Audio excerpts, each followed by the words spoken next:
तो राहुल गांधी वहाँ पे पहुँचते हैं।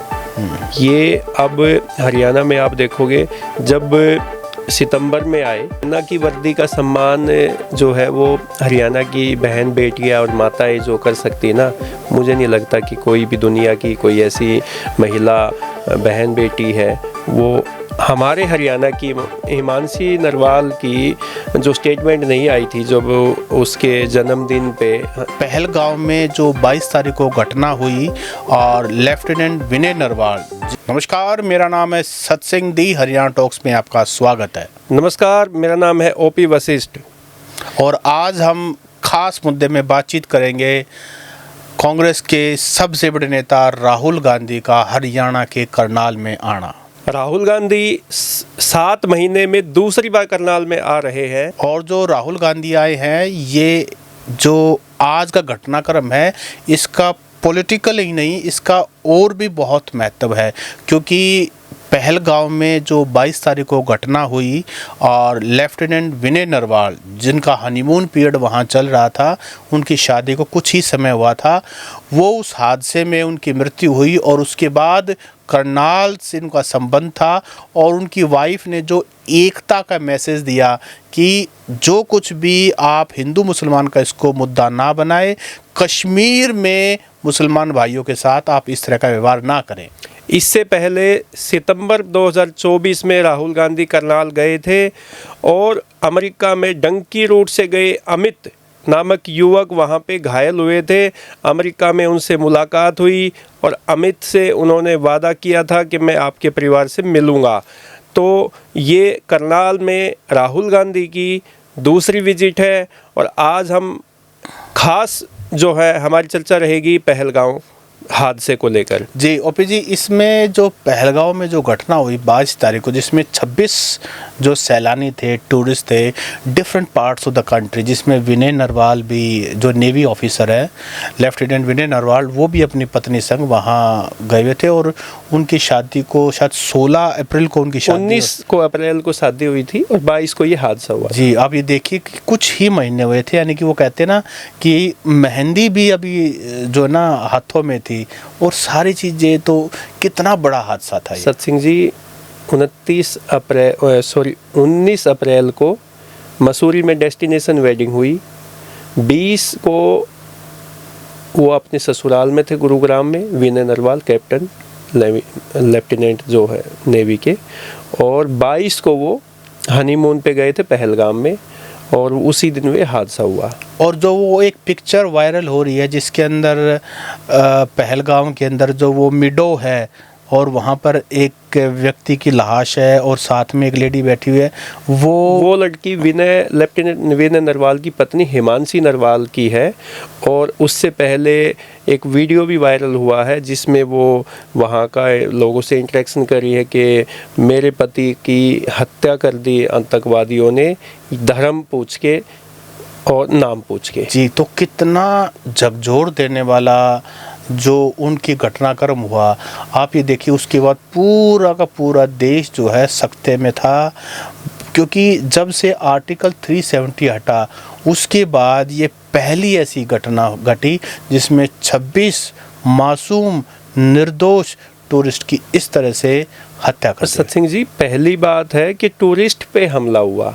इससे पहले वहाँ के निवासियों पे या पुलिस की या सीआरपीएफ की या आर्मी की गाड़ियों पे या उन पे अटैक तो होते रहे हैं, पुलवामा जैसे हुआ उससे पहले, लेकिन टूरिस्ट पे ये इस तरीके का हमला होना और टारगेट करके उन लोगों की हत्या करना, ये पहली घटना हुई है। इससे पहले कश्मीर में कभी टूरिस्ट को निशाना नहीं बनाया गया। और टूरिस्ट को तो कहीं भी निशाना यूजुअली सभी अवॉइड करते हैं।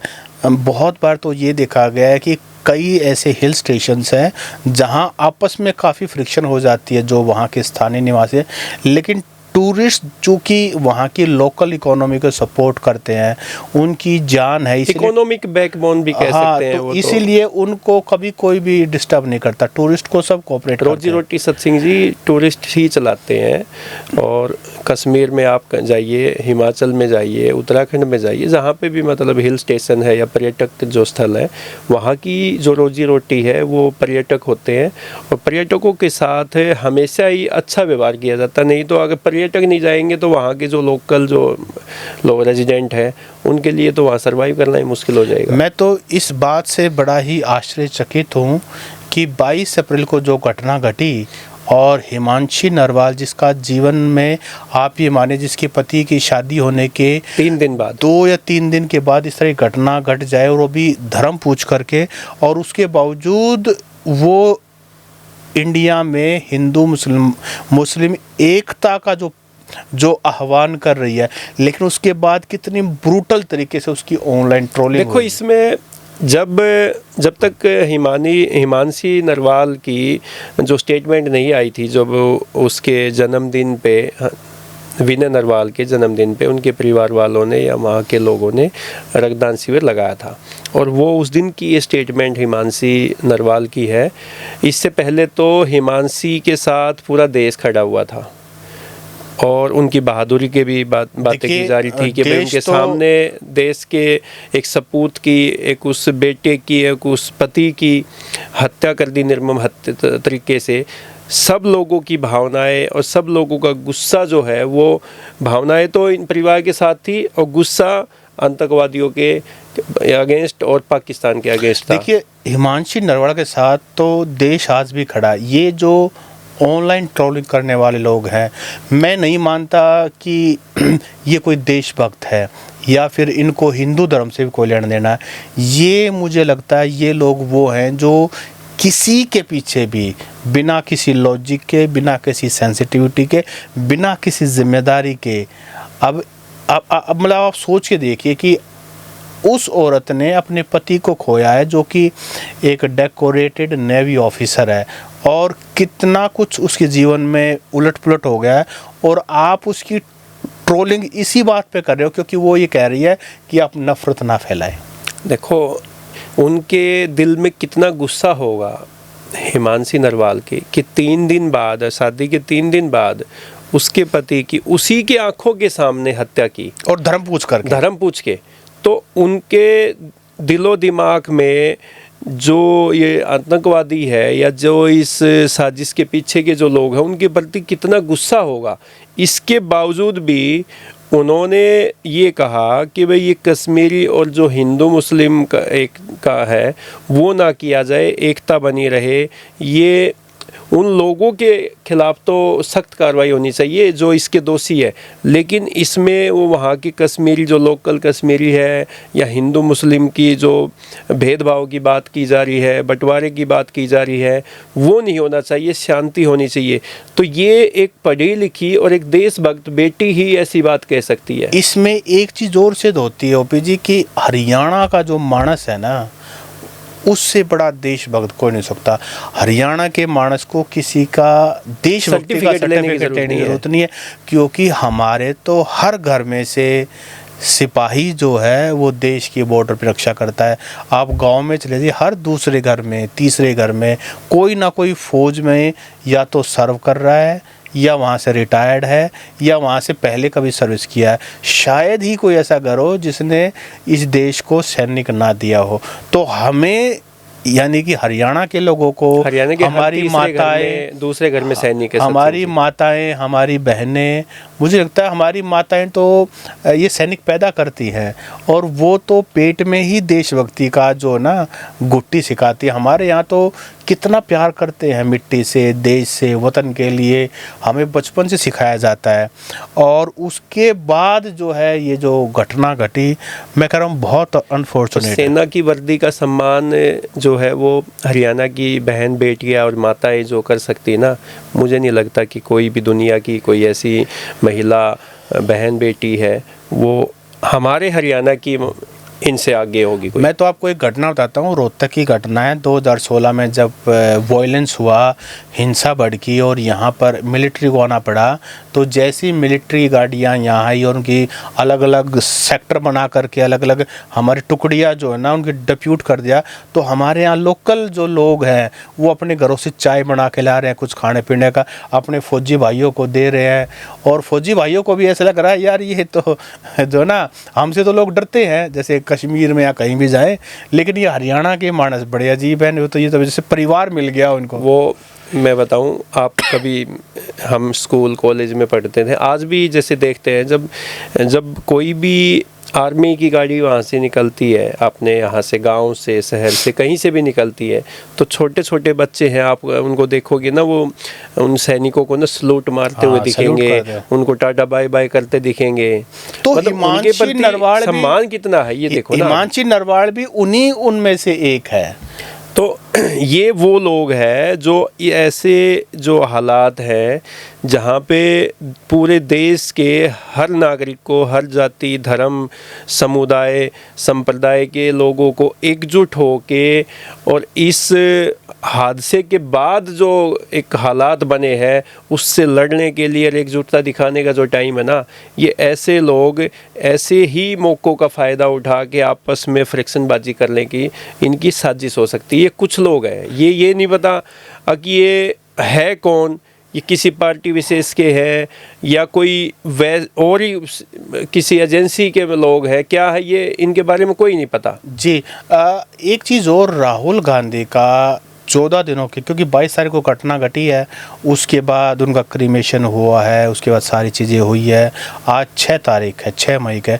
राहुल गांधी का इतने दिनों के बाद यहाँ आना क्या पॉलिटिकल मैसेज देता, क्योंकि करनाल जो है वहाँ के जो सांसद हैं वो मनोहर लाल खट्टर हैं, हरियाणा के मुख्यमंत्री रह चुके हैं, केंद्र में बहुत पावरफुल मंत्री हैं।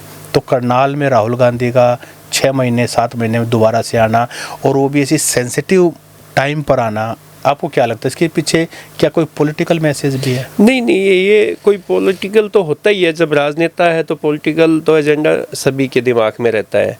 कोई भी पॉलिटिकल पार्टी का नेता, बड़ा नेता ऐसे किसी भी मौके को नहीं चूकते। हालांकि ये तो एक राजनीति करने का टाइम नहीं है, और इससे पहले राहुल गांधी पहले ही ये मैसेज दे चुके हैं और उन्होंने सार्वजनिक रूप से स्टेटमेंट दी है कि जो भी सरकार इस मामले में कदम उठाएगी, विपक्ष पूरी तरीके से साथ है और हम पूरा सहयोग देंगे, हम सरकार के साथ है इस पूरे मामले में। इसमें एक चीज़ और मैं देखता हूं, क्योंकि राहुल गांधी का पिछले कई सालों से एक विपक्ष के रूप में उन्होंने भारत जोड़ो यात्रा भी की, और उन्होंने एक मैसेज भी देने की कोशिश करी कि भाई वो प्यार बांट रहे हैं पूरे देश के अंदर। और जो हिमांशी नरवाल ने बात की, वो हिंदू मुसलमान एकता की बात की, प्यार की बात की, अमन की बात की, चैन की बात की। तो मुझे लगता है राहुल गांधी भी कहीं ना कहीं देश में ये मैसेज देने की काफ़ी समय से कोशिश कर रहे हैं, और वही हिमांशी नरवाल है। तो वो उनके साथ आकर के उनके घर पे काफ़ी टाइम लगा करके ये मैसेज भी देना चाहते हैं पूरे देश में कि जो कोई भी अमन की बात करेगा, चैन की बात करेगा, शांति की बात करेगा, भाईचारे की बात करेगा, एकता की बात करेगा, राहुल गांधी उनके साथ खड़ा होगा। हरियाणा में राहुल गांधी के इस परिवार को सांत्वना देने से पहले भी आप देखोगे वो मणिपुर में गए, वो उत्तर प्रदेश में भी कई घटनाएं हुई, वहाँ पे गए। हालांकि कई जगह पे उनको जाने भी नहीं दिया, पुलिस ने रोक लिया था। और इससे पहले जहाँ जहाँ पे भी कोई ऐसी दुर्घटना होती है तो राहुल गांधी वहाँ पे पहुँचते हैं। ये अब हरियाणा में आप देखोगे, जब सितंबर में आए 24 में, तो वो उससे पहले वो अमेरिका में गए हुए थे। अमेरिका में जब हरियाणा के युवाओं से उनके इंटरेक्शन हुआ, मुलाकात हुई, तो वहाँ पे एक करनाल के घघोड़ीवाल, पता नहीं कौन सा गांव है करनाल के ज़िले में, ये साथ में, वहाँ का एक अमित लड़का जो ट्रक चलाता था अमेरिका में, घोगड़ीवाल। तो अमेरिका में ट्रक चलाता था, वहाँ पे हादसा हो गया, हादसे में वो घायल हुआ और बाद में उसको इलाज में काफ़ी दिक्कतें आई। वो क्यों आई? क्योंकि वो डंकी रूट से गया था। तो डंकी रूट को, डंकी जो से जो विदेश में जो बच्चे जा रहे थे, खासकर अमेरिका में, उसको राहुल गांधी ने न केवल एक मुद्दा बनाया बल्कि पूरा उसको अपने घोषणा पत्र में भी शामिल किया, पॉलिटिकल जो चुनावी घोषणा पत्र था। और उन्होंने पूरा जो इलेक्शन है वो इसी बेस पे लड़ा। और फिर उन्होंने अमेरिका में अमित जो लड़का घायल हुआ था उससे मुलाकात हुई, उससे वादा भी किया कि मैं आपके परिवार से भी जाके मिलूँगा। और वो अपने वादे को निभाने के लिए करनाल में अमित के परिजनों से मिलने पहुंचे थे सितंबर 2024 में। वैसे हरियाणा की मैं बात करूं तो हरियाणा में किसान और जवान ये बहुत ही इमोटिव इशू है, इमोशनल इशू है, और हर पॉलिटिकल पार्टी इस इमोशन को समझती है। इसीलिए सब कोशिश करते हैं कि वो जो कुछ भी पॉलिटिकल मैसेज दें, किसान और जवान को ये लगना चाहिए कि हमारी पॉलिटिकल पार्टी आप लोगों के साथ है, कंधे से कंधा। आप ये देखिए 1999 के अंदर कारगिल वार हुआ, और कारगिल वार में उस समय हरियाणा में चौटाला की सरकार थी, इंडियन नेशनल लोकदल की, और बीजेपी की एक सांझी सरकार थी। तो जहाँ जहाँ हमारे जो सोल्जर्स बॉर्डर पर शहीद होते थे उनका जो क्रीमेशन होता था, कोशिश ये की जाती थी सरकार और विपक्ष कि वहाँ हर क्रिमिशन पे जाए, उनको मान मिले, सम्मान मिले, उनके परिवार को ढांढस बधाए, और ये मैसेज आए कि राजनीतिक पार्टी राज के सम्मान के साथ,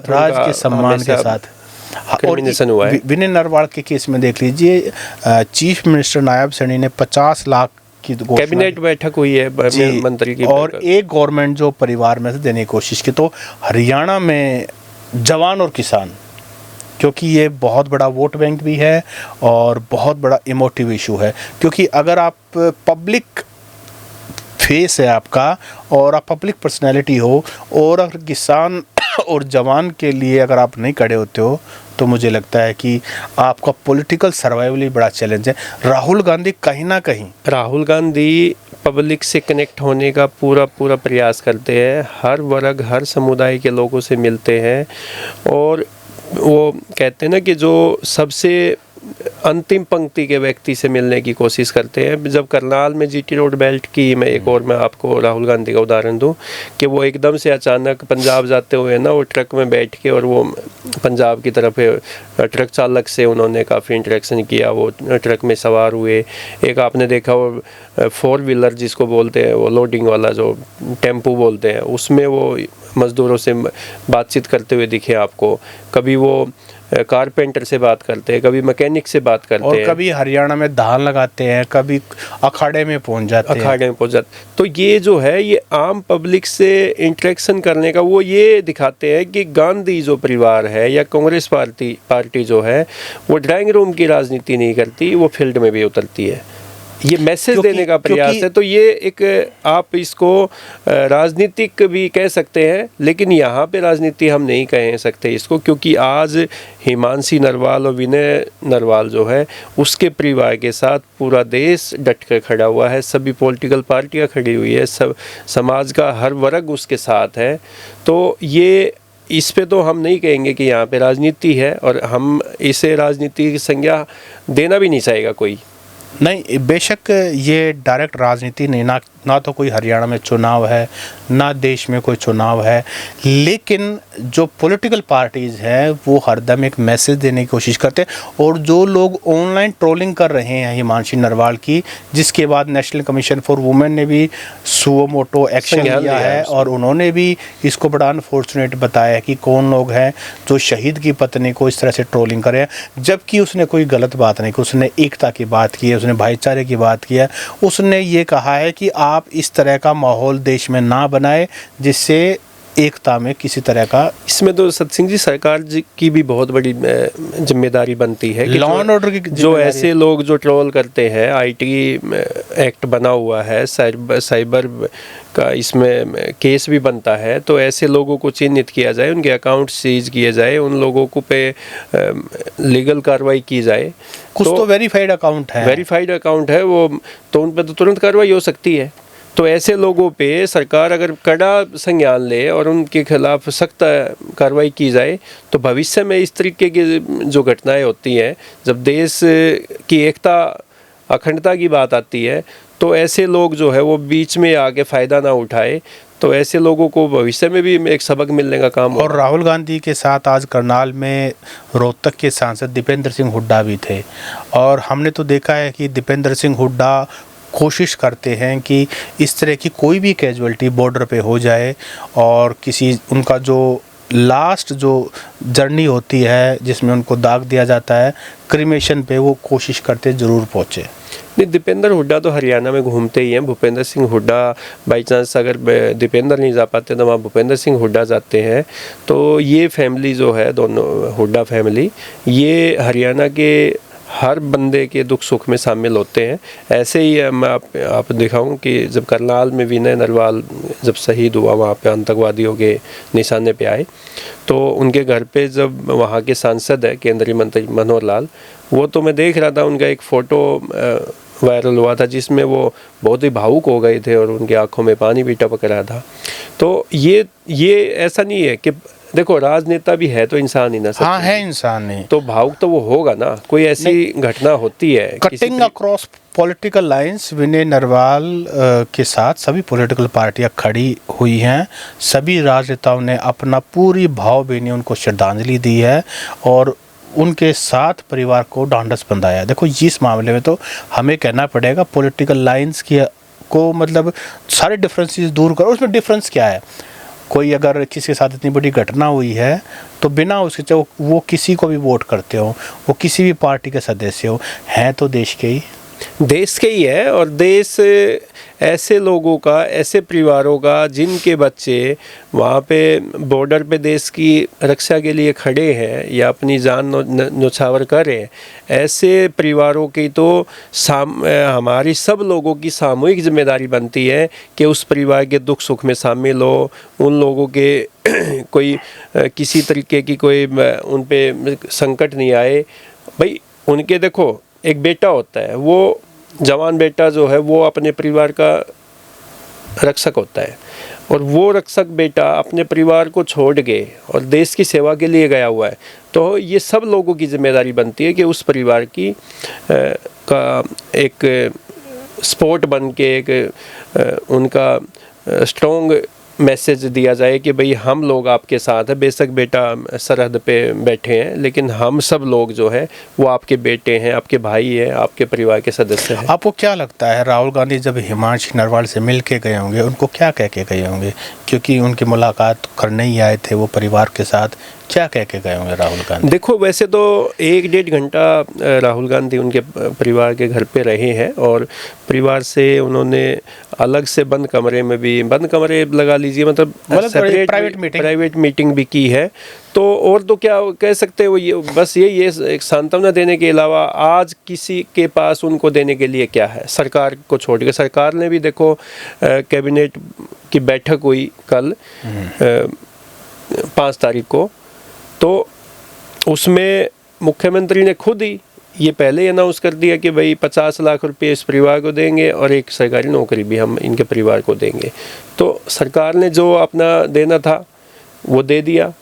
आम पब्लिक ने तो देखो, आम पब्लिक ने तो उनको हौसला ही देना होता है, चाहे वो विपक्ष पॉलिटिकल विपक्ष मान लीजिए या आम आदमी मान लीजिए। सत्सिंह जी, तो आपको क्या लगता है कि आज 8 बजे प्रधानमंत्री नरेंद्र मोदी भी देश को संबोधित करने वाले हैं, तो क्या लगता है कि क्योंकि जिस तरह से टेंशन्स बन रही हैं इंडिया पाकिस्तान के बीच में, और जिस तरह से मॉक ड्रिल करने के लिए कह दिया गया है, जिस तरह से एक तरह से तैयारी हो गई है, क्या कुछ होने वाला? देखो सत्सिंह जी, प्रधानमंत्री नरेंद्र मोदी जब रात को 8 बजे आके देश को संदेश देने पहुँचे हैं, तो कोई सरप्राइजिंग ही चीज़ लेके आएंगे। ऐसे तो कोई छोटा मोटा मैसेज तो होगा नहीं। तो मुझे ये लगता है कि ये जो हादसा हुआ है पहलगांव में 22 अप्रैल को, उसको लेके कोई बहुत बड़ा डिसीज़न लेने वाले हैं, और इसके लिए पाकिस्तान के लिए भी कोई बहुत बड़ा मुझे लगता है कि ऐसा निर्णय लेने वाले हैं कि जिससे लगे कि हाँ, आतंकवाद को जो पनाह दे रहे हैं या आतंकवाद को जो बढ़ावा दे रहे हैं, उनको उनके पैरों तले की ज़मीन खिसकने वाली है। देखो मेरी इस मामले में अलग अलग विशेषज्ञों से बात हुई है, तो एक का ये कहना है कि ये जो 22 तारीख को पहलगाम में हुआ है, मोदी जी कुछ बड़ा करने वाले हैं और कुछ बड़ा ऐसा होगा जिसको देशवासियों को लगेगा कि हाँ सही मायने में बदला लिया गया है। एक दूसरे विशेषज्ञों से भी बात हुई है, उनका ये कहना है कि देखो अब जो है ना लड़ने का तरीका फौजों का बदल गया है। अब वो पहले वाला तरीका नहीं रहा कि मैन टू मैन फाइट होगी। अब तो जो कुछ भी होगा ना वो बहुत बड़ा युद्ध बन जाएगा, इसीलिए स्ट्रैटेजिकली सोची जाएगी, क्योंकि इतना कोई बड़ा मतलब नुकसान ना हो जाए जिसके रिपेयर ना हो सके, लेकिन होगा ज़रूर और कुछ ऐसा होगा जिसको याद रखा जाएगा। सत सिंह जी, आज के टाइम में सबसे ज़्यादा नुकसान है वो ऐसा नहीं है कि भाई आप युद्ध कर दीजिए, उधर से भाई हमारी मैन पावर जो है सैनिकों पे संकट आएगा, उधर से और जीव का जीव दुश्मन हो जाएगा। उसमें तो आदमी का आदमी दुश्मन हो जाता है। युद्ध में क्या होता है, युद्ध में नुकसान ही होता है सत सिंह जी। लेकिन हमारा जो एक मानना है वो आदमी की ना आर्थिक जो कमर है ना उसको तोड़ दिया जाए तो युद्ध से भी ज़्यादा नुकसान पहुंचाया जा सकता है। पाकिस्तान तो पहले ही कटोरा लेके खड़ा है, उसकी तो जो आर्थिक वो एक बात है ना सत सिंह, वो कहते हैं ना जो गरीब आदमी नहीं है उसके 2 चट्टू मारने से है ना उसकी एक शर्ट फाड़ देना, वो ज़्यादा नुकसान पहुंचा देगी। तो पाकिस्तान को आर्थिक चोट मारने की ज़रूरत है, और पाकिस्तान का नुकसान इसलिए करने की ज़रूरत है क्योंकि पाकिस्तान इन आतंकवादियों को अपनी पनाह देता है, ज़मीन पर पनाह देता है, वहाँ ट्रेनिंग होती है, हथियार प्रोवाइड करता है, जबकि पाकिस्तान की खुद की हालत वही बात है, भिखारी की तरह कटोरा लेके खड़ा है। कटोरा लेके तो पहले से ही खड़ा है ना। तो वही तो मैं कह रहा हूँ ना, जब हम आर्थिक रूप से किसी व्यक्ति को या संस्था को या किसी देश को कमज़ोर करते हैं तो वो अपने आप ही टूट जाता है। जनता विद्रोह कर देती है उसी की सरकार के खिलाफ। अब पाकिस्तान की जनता पहले से ही बहुत दुखी है, और अगर हम देश अगर कोई तगड़ा डिसीजन ले ले उनके लिए तो वहाँ की सरकारों के लिए तो संकट ही हो जाएगा। अब यही हम चाहते हैं जी। तो दोस्तों, आपको हमारे आज के मुद्दे में जो मेन फोकस था वो था राहुल गांधी का करनाल में हिमांशी नरवाल से मिलना, और ऐसे समय में मिलना जब उनकी ऑनलाइन ट्रोलिंग इस बात पर हुई कि उन्होंने देश में अमन की बात की, चैन की बात की, और उन्होंने बात की हिंदू मुसलमान एकता की कि कश्मीर के मुसलमानों पर आप अपना हेट्रेड ना डायरेक्ट कीजिए, लेकिन जो दोषी हैं उनको कड़ी से कड़ी सज़ा मिलनी चाहिए। ऐसे समय में राहुल गांधी आके खड़े हुए हैं। आपको क्या लगता है, राहुल गांधी का हिमांशी नरवाल से मिलना, पूरे परिवार से मिलना, यहाँ के अपनी कॉन्डोलेंसेस देना, आपको क्या लगता है राहुल गांधी क्यों आए, और आपको क्या लगता है ऑनलाइन ट्रोलर्स क्या अब बाज आएंगे, और आज रात को जो मोदी साहब आके बात करेंगे, क्या लगता है आपको कुछ बड़ा होने वाला है? और राहुल गांधी ने हिमांशी नरवाल के परिवार से क्या बातचीत की होगी, उनको क्या आश्वासन दिया होगा, और इसके राजनीतिक सामाजिक और क्या ऐसा संदेश राहुल गांधी यहाँ पे आके देकर गए हैं, ये आप भी हमें कमेंट करके बताइए। आपका बहुत बहुत धन्यवाद। नमस्कार।